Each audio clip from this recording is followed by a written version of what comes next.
Welcome to our lecture about electric potential. This one's a little bit different than the last one. It's not electric potential energy. So the last one we talked about electric potential energy was a measurement of the energy stored between charges. Most of it was about between point charges, and that was U. This is electric potential energy, V, which may seem familiar to you. It has units of volts. Let's see. We're going to just straight up define it and then talk about what it means. So I'm going to define the electric potential V at a point P as the potential energy, if you were to place a point charge there, divided by the magnitude of the point charge. Okay, so it's defined in terms of a test positive charge, kind of like how we defined electric fields in terms of a test positive charge, right? So the electric potential is potential energy divided by Q. So it has units of joules per coulomb, which we will call volts, or V. Okay, so it is a measure of potential energy per unit charge. So if I say, that at this point right here, that the voltage is 100 volts, all right, the potential there is 100 volts. That just means if I were to place 1 coulomb there, the potential energy would be 100 joules. If I were to place 2 coulombs there, the potential energy would be 200 joules. Okay, so the potential energy is directly related to the electric potential. Just as a reminder, this affects this new unit of volts. We can use it to rewrite the units of electric field. So we defined, volts as U over Q. So U is equal to QV.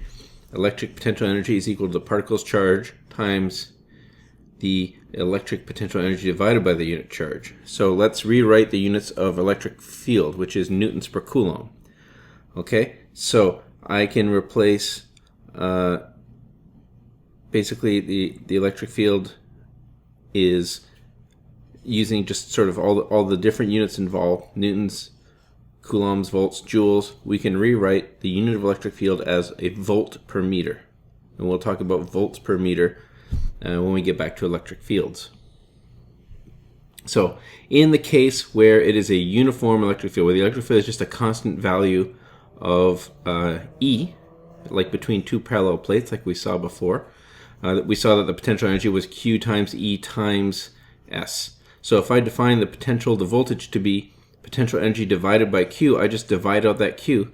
So the voltage across these plates is just the electric field times the position. So in this case, S is 0 here all the way out to S max. So the voltage is something we divided out the Q. It doesn't depend on the charge. It's just a property of the electric field and its position in the electric field. Here is a couple ways of looking at it. Here's the negative plate, the positive plate, and it's a uniform electric field pointing to the left. And we saw that U is equal to QES. So for a positive charge, there's the potential energy. And if we just divide out that positive charge, it's just potential energy. It's the same sort of behavior as potential energy. The voltage gets higher as you get further to the right. If we were to do it for a negative charge in this field, the voltage still gets higher, but the potential energy gets higher on the opposite side. So the voltage is independent of the test charge, kind of like the electric field is independent of the test charge. It just depends on the fields that what creates the fields. Here's another way of looking at it. Again, I've got several sort of ways of visualizing the voltage. Here's my electric field. It's constant. It's always pointing towards the left from the positive to the negative. And this would be 0 volts over here. And if this is S max, then this would be E S max volts over here. Halfway between would be E S max over 2. And these lines here, the line everywhere along this line here, the voltage is the same. It's always going to be E S max over 4. And these are equal potential lines, so we call them equipotentials. Equipotential lines. They're lines along which, if you move along there, the potential doesn't change, or the potential energy per unit charge doesn't change, right? If I have a charge right here and I move it this way, the electric field is doing work on it. So the potential energy is going to change, therefore the potential is going to change. But if I move it this way, I'm moving perpendicular to the electric field. The electric field is not doing any work.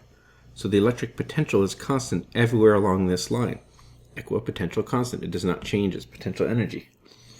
And remember before we wrote kinetic energy, final, plus potential energy final equals kinetic energy initial plus potential energy initial. Well, you can rewrite that in terms of voltages if you want.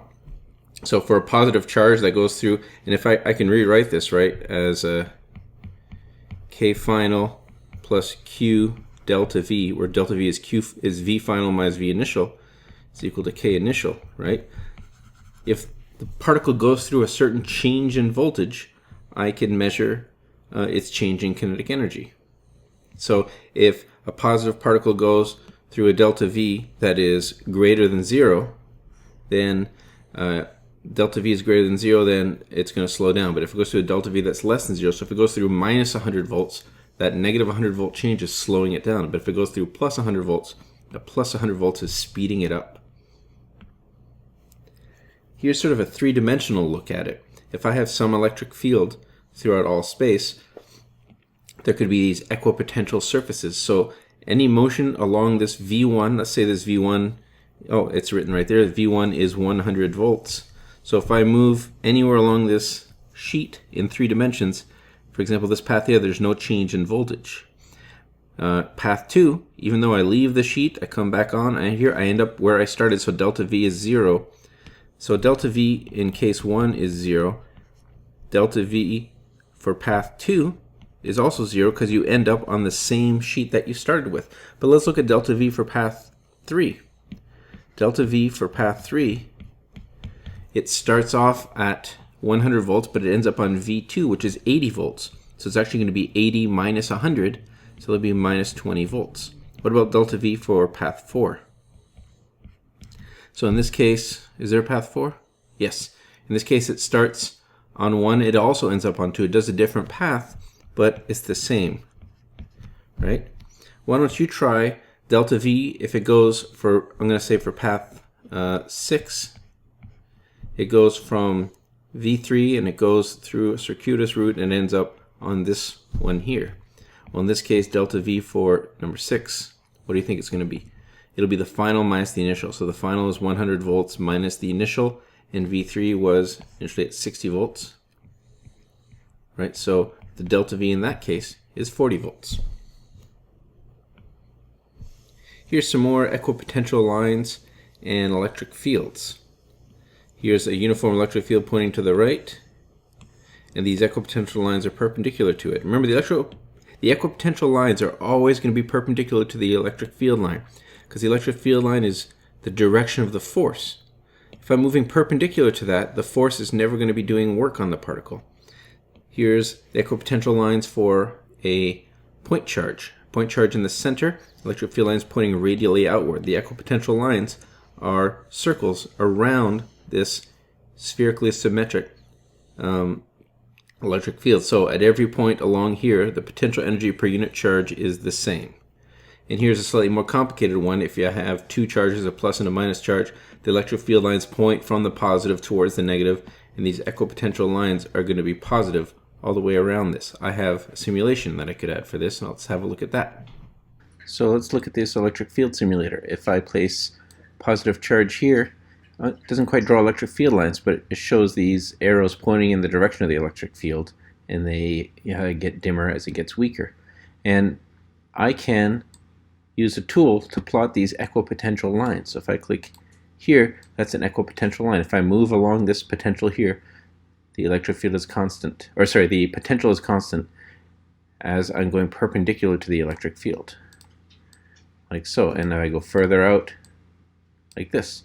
And if I turn on some values, right, you can see this is the 13.2 equipotential line, this is the 7.3 volt equipotential line, and so on.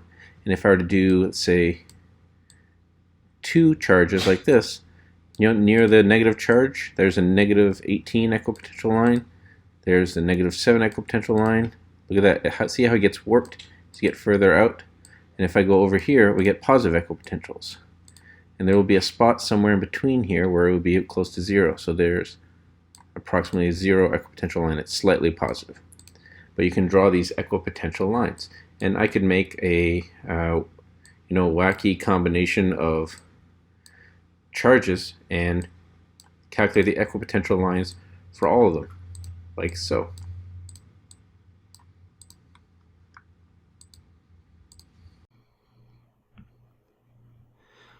How about this here? We have a proton that's released from rest, and a proton released from rest will move towards a lower voltage. That's because the way it's defined in terms of a test positive charge. That's what positive charges do. A proton release there will move towards the minus 50 volts.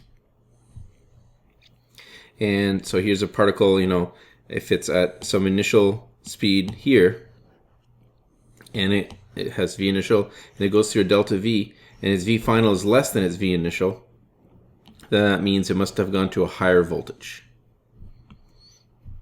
Here's another view of it, right? If I have the negative sheet here and the positive sheet here, the electric field's pointing to the left, the voltage gets larger as you go to the right. And here's yet another view of it. There's the negative plate, there's the positive plate. I could call, if the negative plate is 0 volts and the positive plate is 1.5 volts, then there would be a sheet halfway, 1/3 of the way across, that would be the half volt equipotential. And there would be another imaginary sheet that would be the 1 volt equipotential. There would be a sheet for each possible voltage in between those two. Here's what the voltage as a function of position would look like. And here's yet another one, right? This plate's at 0 volts, this plate is at 1.5 volts. And there's the electric field pointing from negative, or from positive towards negative. And here's the equipotential lines at different voltages.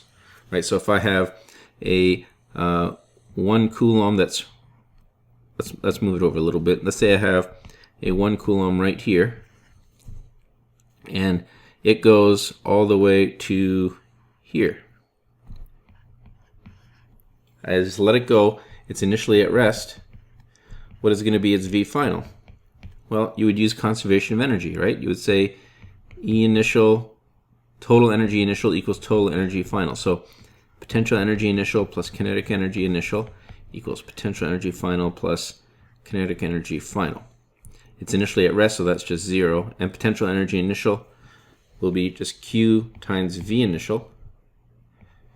That one's 0 plus Q times V final plus K final.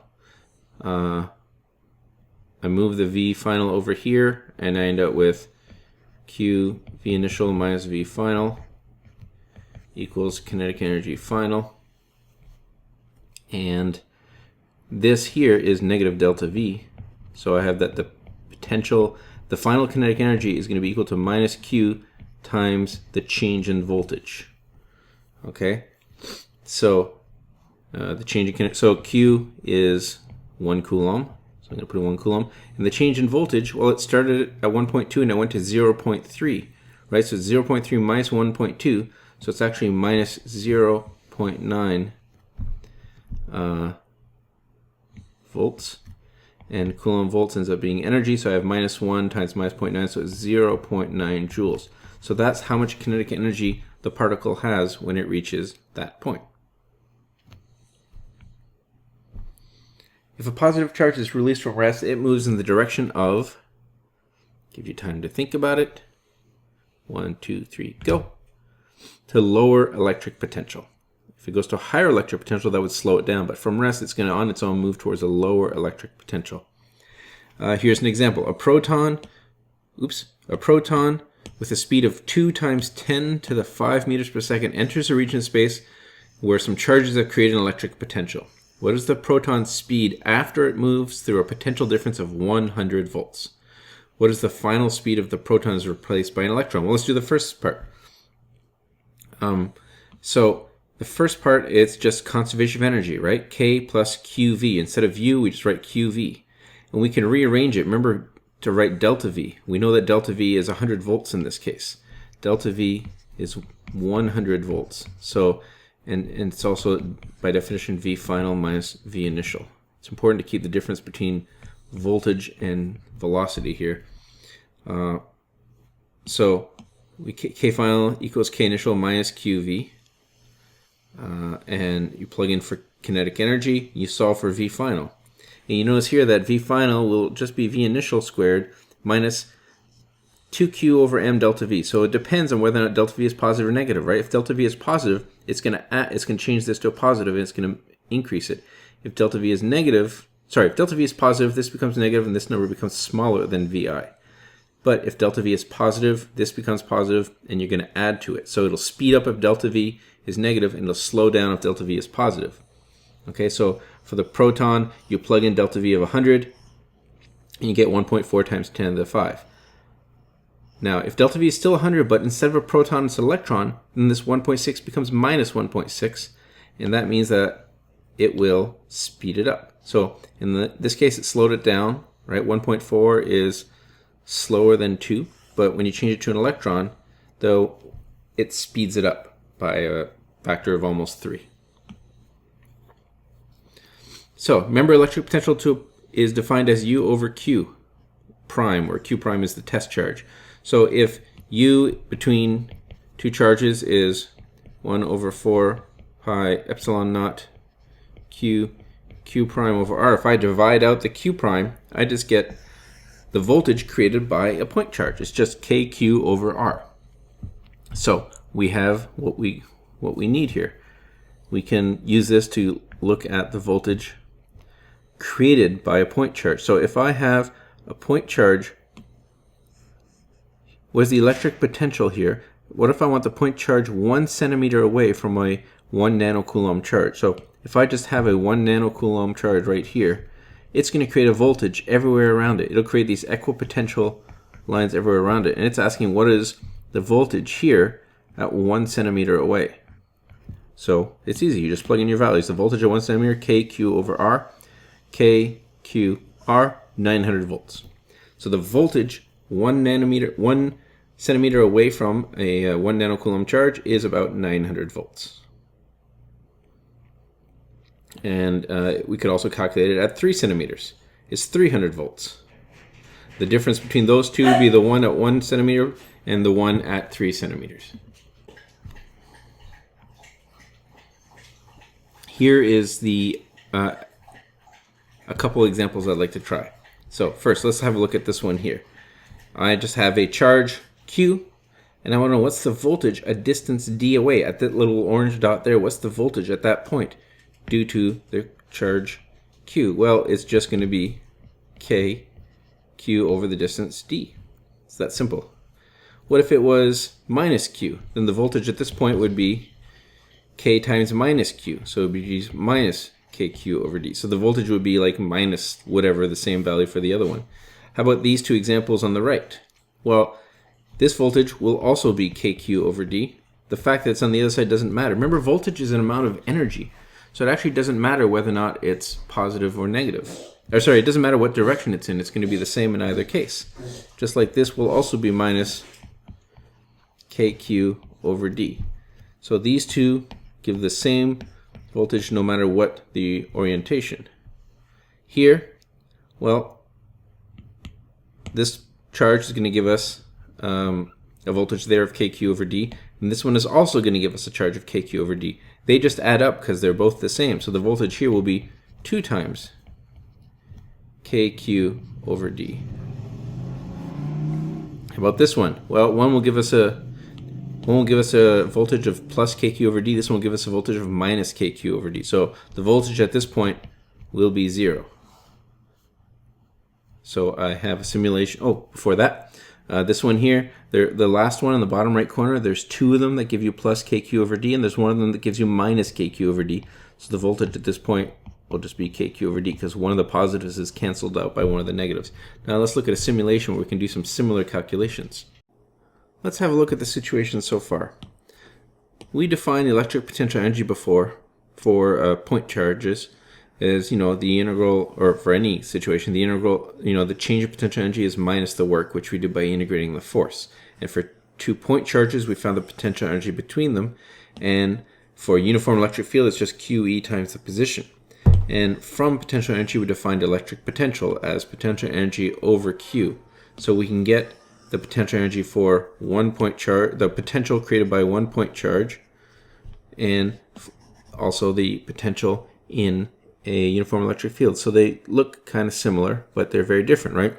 These are potential energy stored in a system, and this is how much potential energy there is per unit charge at a given location. More way of looking at it symmetrically, we have here that force is equal to, the force between two charges is k q1 q2 over r squared. And we generalize that idea between 2 point charges to the concept of an electric field, which is force per unit charge, which gave us this equation for electric field.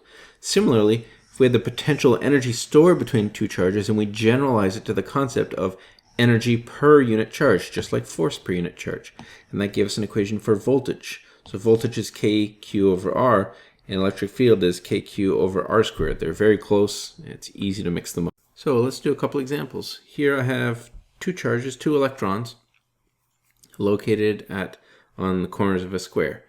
And if I wanted to calculate the electric potential at this point here, point P, I would add up the potential due to each charge. So the potential at point P will be the potential due to this one plus the potential due to this one.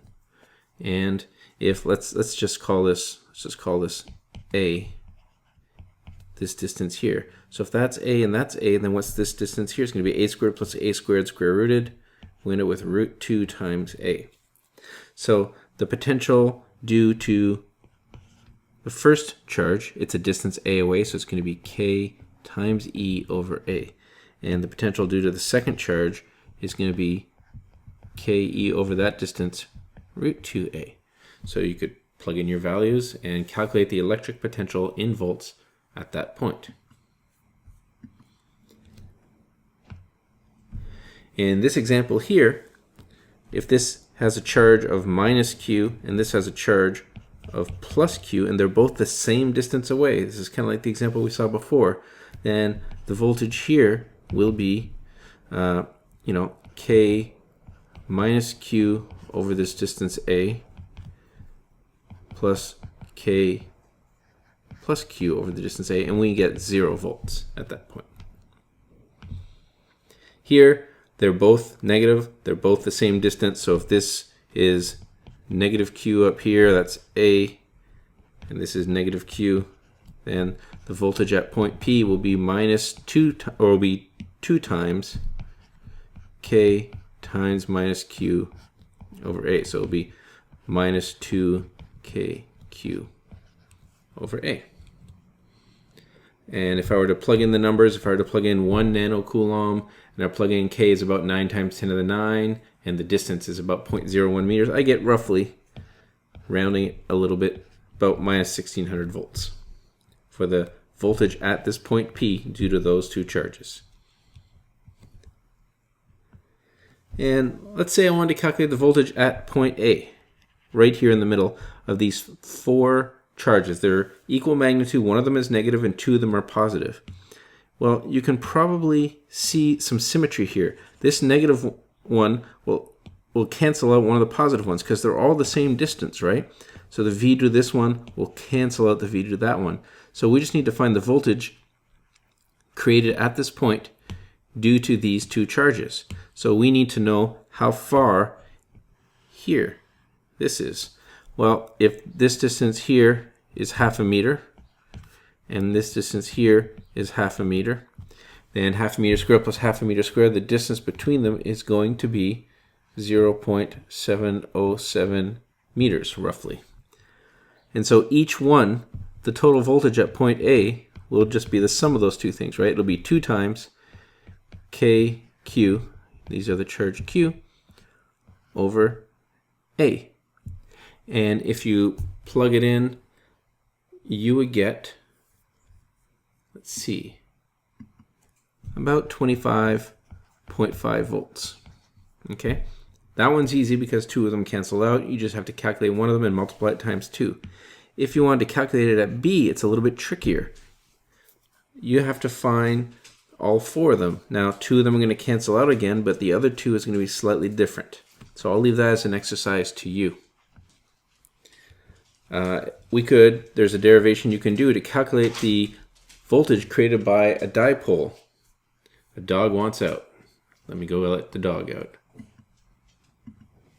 Okay, where was I? So you can calculate the voltage at a point created by a dipole, and you can do a derivation. You can show that for a dipole, which is equal and opposite charges plus Q and minus Q separated by a distance d, you can calculate the voltage at an angle r, at a distance r from the center of the dipole that makes an angle of theta with the positive charge. And so you can show that the voltage of a dipole is basically Kp cosine theta over r squared, where, if you remember, P is equal to Q times R for a dipole, or Q times D for a dipole. One other thing you can do is, remember, we defined the change of potential energy in terms of the negative of the work, and the work is the integral of the force. And so, there's my sign here, and the force for an electric field is Q times E. Okay, so you can, and potential is related to change in voltage. Change of potential energy is related to change in voltage by Q delta V. So if you cancel out these two Q's for this last part here, we get a beautiful relationship between the voltage and the electric field. In other words, I can find if I know an equation for the electric field throughout all space, I can find the change in voltage by integrating the electric field over a path through that space. Or I can do a simpler sort of everyday example of that. Let's say I had an electric field that was given as a function of x. So this would be an electric field in the x direction. It was given as -3 times the square root of x. Why not? Let's call it -3x to the 1/2. Now, let's look at this. Here's my electric field as a function of x, and I want to find what is the change in voltage if I have if I have a charge here, and I want to find it's at x1 equals 1 meter, and want to find and it moves up until here, x2 equals 4 meters, and I want to find what's the change in voltage when it goes from A to B, or from 1 to 2, I guess. So the change in voltage from 1 to 2 will be minus the integral from x equals 1 to x equals 4 of -3 x to the 1/2 dx. The integral of that will be -2x to the 3/2 from 1 to 4, which minus signs cancel out. We end up with 2, 4 to the 3/4 minus 2 times 1. 4 cubed is 4 times 4 is 16, times 4 is 64, square root is 8. So it looks like it's 8 times 2 is 16 minus 2. So we end up with 14 volts. So that is the change in voltage for that situation.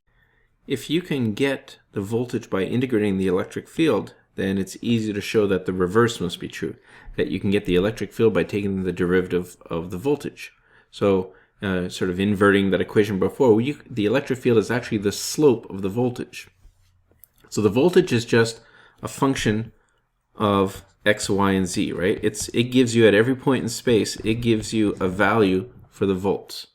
What you can do is, if I take partial derivatives, a partial derivative is where I take the derivative of v with respect to x and I treat y and z as constants. If I take partial derivatives times -1, that gives me the x component of the electric field. So from the one-dimensional scalar function v, I can get an electric field which has 3 components. It has an x component, which is the derivative of v with respect to x. I can get the y component, which is the derivative of v with respect to y. And I can get the z component, which is the derivative of v with respect to z. So I can get 3 components of the electric field from this scalar, the voltage here. For those of you who have taken enough calculus, if you're interested, right? Does this look familiar? The electric field is minus the gradient of the voltage function. Just to do a simple example of that, let's say I have that the voltage as a function of position is, let's say it is x squared y over 2. So that gives me the voltage at any point in space. So the voltage at, let's say, at x equals 1, y equals 2, and z equals 5, what is that going to be equal to? Well, you just plug in x equals 1, you plug in y equals 2, and it doesn't matter, it doesn't depend on z, so it looks like you end up with 1 volt. at that position. So from that, we can get the electric field. So let's calculate the three components individually. So Ex is minus dV dx. So I think you know how to take a derivative of this polynomial. We just treat the y as a constant. So the x squared becomes 2x. And because there's a minus sign, we end up with minus xy. The y component is minus dV dy.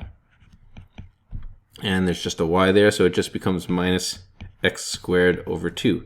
And the z component is easy. If you take the derivative of this with respect to z, there is no z. So everything is a constant, so that just becomes 0. So our electric field as a function of position is minus xy I hat minus x squared over 2 j hat. So that is the electric field, the general function for the electric field. If I want the electric field at a particular point, I can just say, well, what's the electric field at x equals 2, y equals 2, and z equals 0. Doesn't matter what z, because it doesn't depend on z in this case. So I plug in x equals 2 and y equals 2. I end up with minus 4 I hat. And I plug in x equals 2 there. I end up with 4 divided by 2. So minus 2 j hat volts per meter. And that's the relationship between voltage and electric field. You can sort of go back and forth between them.